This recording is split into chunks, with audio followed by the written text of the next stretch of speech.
தசகம் 82. பாணனோடு போரும் நிருகனின் மோட்சமும்.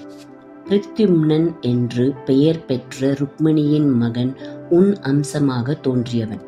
அவன் சம்பராசுரனால் பிறந்த 10 நாட்களுக்குள் அபகரித்துச் செல்லப்பட்டான்.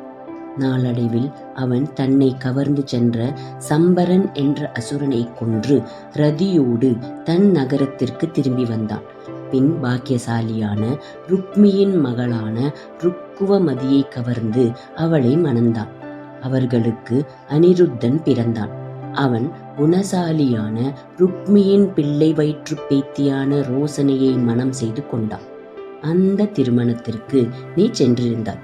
அப்போது அங்கு நடந்த சூதாட்டத்தில் உண்டான பகைமையினால் பலராமர் ருக்மியை கொன்றான். பகவானே, மகாபலியின் மகனும் சிறந்த சிவபக்தனும் 1000 கைகளை கொண்டவனுமான பாணாசுரனுடைய மகளான உஷை, முன் எப்போதும் பார்த்திராத உன் மகன் வயிற்று பேரனான அனிருத்தனை கனவில் கண்டு காதல் வயப்பட்டு பிரிவாற்றாமையால் வருந்தினார். உஷைக்கு சித்திரலேகை என்ற தோழி இருந்தாள். அவள் யோகத்தில் சித்தி பெற்றவள். ஓவியம் வரைவதில் மிகுந்த திறமைசாலி. அவள் பல இளைஞர்களின் சித்திரங்களை உஷைக்கு வரைந்து காட்டினாள். அவர்களிலே அனிருத்தனை உஷை அடையாளம் காட்ட சித்திரலேகி தனது யோக பலத்தால் இரவில் உன் மாளிகையிலிருந்த அனிருத்தனை உஷையிடம் கொண்டு வந்து சேர்த்தாள். அந்த அனிருத்தன் கன்னிமாடத்தில் தன் காதலி உஷையுடன் இனிதே இன்பத்தில் திளைத்திருந்தான்.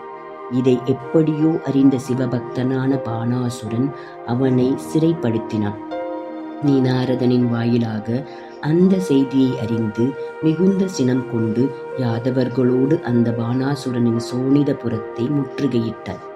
பக்தனுக்காக அந்த பாணாசுரனின் நகரத்தை காப்பவனும் பார்வதியின் கணவனுமான சிவபெருமான் பூதங்களின் கூட்டங்களோடு யாதவ படையை அச்சமின்றி எதிர்த்தனர்.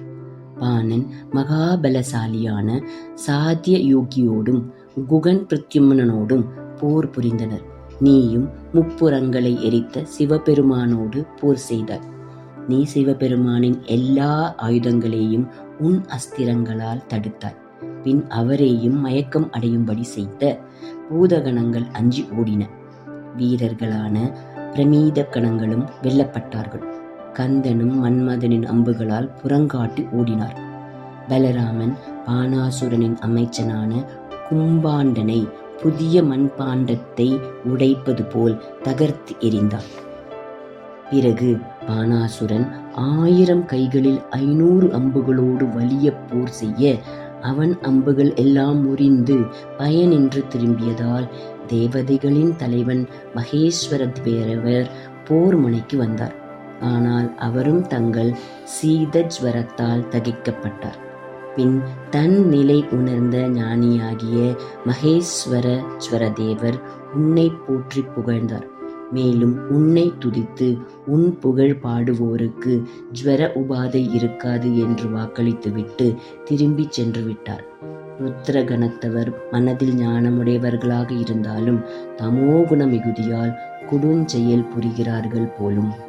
மீண்டும் செருக்கோடும் பல வகையான ஆயுதங்களோடும் போருக்கு வந்த பாணாசுரனின் பல கைகளை அறுத்து அவனுடைய பல தோஷங்களை போக்கினாய்.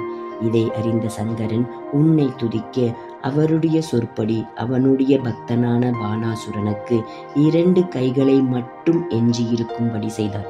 பிறகு அவனை தங்கள் இருவரிடமும் பயம் நீக்கியவனாக செய்து அவனை போரிலிருந்து விடுவித்தாய்.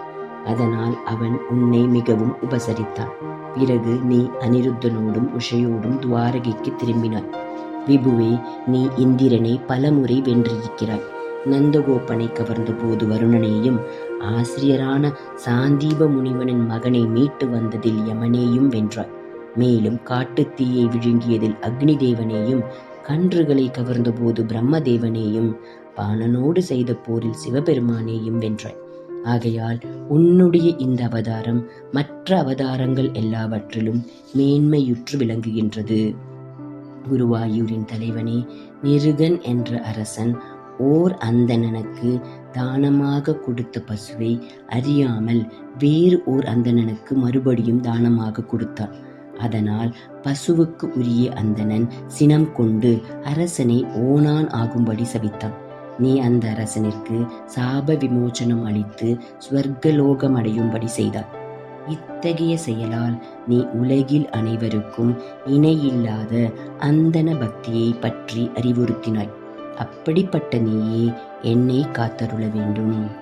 ஹரே ராமா ராம ராமா ஹரே ஹரே, ஹரே கிருஷ்ணா கிருஷ்ண கிருஷ்ணா ஹரே ஹரே, நாராயண நாராயண நாராயண.